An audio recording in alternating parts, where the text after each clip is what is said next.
আল্লাহর প্রশংসা। প্রথম তারাবিটা শুরুই করব কোরআনের সর্বশ্রেষ্ঠ আয়াত দিয়া। বাছাই করছি কি, মানে চিন্তা করছি সবচেয়ে সেরা আয়াত কোনটা, প্রথম তারাবিটা ওইটা নিব। পরেন ওইটা মন দিয়া, আল্লাহু লা ইলাহা ইল্লা হুয়াল হাইয়ুল কাইয়্যুম লা তাখুযুহু সিনাতুন ওয়ালা নাওম লাহু মা ফিস সামাওয়াতি ওয়া মা ফিল আরদ من ذا الذي يشفع عنده إلا بإذنه يعلم ما بين أيديهم وما خلفهم ولا يحيطون بشيء من علمه إلا بما شاء وسع كرسيه السماوات والأرض ولا يؤوده حفظهما وهو العلي العظيم।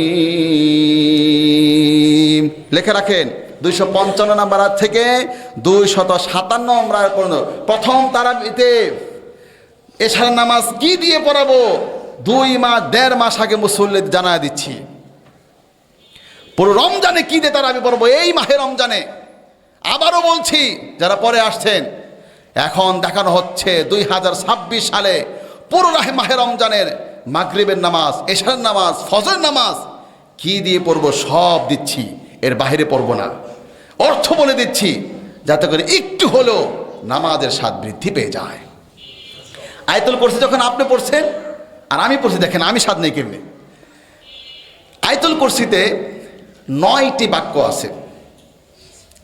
আমি প্রথম যখন এটা নিই, যেহেতু সেরা কোরআনের সেরা আয়াত, এর উপরে সেরা কোনো আয়াত নাই, তখন দেখলাম যে এটা একটু ভেঙে দেখি, অবাক করা তথ্য পেলাম। ফার্স্টে যেটা করলাম, প্রথম বাক্যটা আর শেষের বাক্যটা পড়লাম, পরবর্তী বাক্যটা নিচ থেকে পরের বাক্যটা পড়লাম, এক রহস্য আমার সামনে বের হয়ে গেল। দেখেন এটা আমার সাথে পড়েন, আল্লাহু লা ইলাহা ইল্লা হুয়াল হাইয়ুল কাইয়্যুম। আল্লাহ হচ্ছেন তিনি ছাড়া কোনো ইলাহ নাই। তিনি হচ্ছেন হাইয়ুল আল কাইয়্যুম। দুইটা আল্লাহর প্রশংসা করলেন। এবার শেষের বাক্যটা দেখি, সেখানে হুবহু দুইটা প্রশংসা, ওয়া হুয়াল আলিয়ুল আযীম। আলিয়ুন আযীমুন, মাথা তো নষ্ট হয়ে গেল, ব্যাপার কি রে? প্রথমটার মধ্যে দুইটা প্রশংসা, শেষেরটা আবার দুইটা প্রশংসা। তারপরটা দেখি, তারপরটা দেখবো, নিচ থেকে তার আগেরটা দেখবো। লা তাখুযুহু সিনাতুন ওয়ালা নাওম, তাকে ঘুম স্পর্শ করে না এবং কি তন্দ্রাও স্পর্শ করে না। তন্দ্রা কোনটা? এটাও স্পর্শ করে না আর ঘুম স্পর্শ করে না। তখন আমরা কোন তাইতেই কি যেটা দেখি, তো তার আগেরটা কি লেখা আছে, সেখানে লেখা আছে ওয়ালা ইয়াউদুহু হিফযুহুমা। এত গোটা কায়নাত নিয়ন্ত্রণ করতে গিয়ে তিনি একটু সামান্যতম ক্লান্ত হয় না। ও যার ক্লান্তি নাই তার ঘুম নাই। বেহেশতে গেলে আমাদের একজনও ঘুম আসবে না, কারণ বেহেশতে গেলে কোনো ক্লান্তি হবে না। কিরে কি বিউটিফুল মিল, ক্লান্তি নাই তাহলে ঘুম নাই, মিলে গেল। তারপর দেখি লাহু মা ফিস সামাওয়াতি ওয়া মা ফিল আরদ। এর আগেরটা বের করছি, ওয়াসিআ কুরসিয়ুহুস সামাওয়াতি ওয়াল আরদ। ওরে আল্লাহ, দেখেন অসাধারণ। আপনারা যারা এখানে আছেন, এই যে আমার হাতে একটা ঘড়ি আছে, এই ঘড়িটার মালিক আপনারা কেউ না, আমি। এবার আসেন, আমাদের যে বর্তমান প্রেসিডেন্ট, ধরেন এখন দায়িত্বপ্রাপ্ত ইউনূস গোটা দেশটাকে নিয়ন্ত্রণ করতেছে, কিন্তু উনি দেশের প্রত্যেকটা কোনো পরমাণুর মালিক নয়। রাজত্ব করছে কিন্তু মালিকানা তার নাই। এটার মালিক আমি, আমার চশমার মালিক আমি, রাজত্ব চালাচ্ছে। কিন্তু এই পৃথিবীতে একমাত্র গোটা সৃষ্টিতে একজনই আছে যিনি গোটা সৃষ্টির উপরে তার একদিকে রাজত্ব আছে, অপরদিকে প্রত্যেকটা অণু পরমাণু প্রত্যেকটা বস্তুর মালিকানা তিনি। আল্লাহ, সেই মেসেজটা দেওয়া হচ্ছে। 3 নম্বর মেসেজ, অবাক হয়ে গেলাম, লাহু মা ফিস সামাওয়াতি ওয়া মা ফিল আরদ, আসমান জমিনের প্রতিটি বস্তুর মালিক তিনি।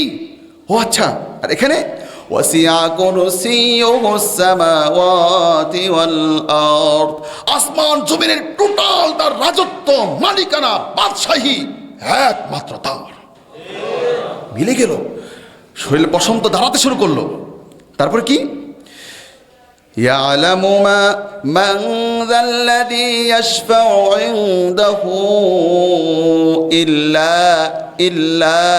ইল্লা বিইযনিহি। এটা আলেমরা বেশি বুঝতে পারতো, আলেমরা হলে কেঁদে দিত। এখন এটা এমন জিনিস, ইল্লা দেখেন, এখানে ইল্লা, আবার এখানে ইল্লা পাবেন শুধু, আপনার এত দরকার নাই। ওয়ালা ইউহিতুনা বিশাইইম মিন ইলমিহি ইল্লা বিমা শাআ। ইল্লা, আমি এটা বোঝাতে পারবো না আপনাদেরকে। ইস্তেসনা, যদি কেউ বুঝতে পারতো তাহলে তার বোঝানো গেত যে কি জিনিস এটা। কেঁদে দিত আলেম, জালেম, সাধারণ কৃষক, ঠেলাওয়ালা, রিক্সাওয়ালা, ভ্যানওয়ালা। তিনি এইটা স্বীকার করত, এটা স্রষ্টার কিতাব ছাড়া মানুষের তৈরি হতে পারে না।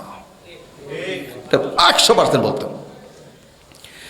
আর এই হলো 8টা বাক্য, শের হলো উপর থেকে 4টা, নিচ থেকে 4টা, 4 4 কত, আর মোট বাক্য হলো 9টা না।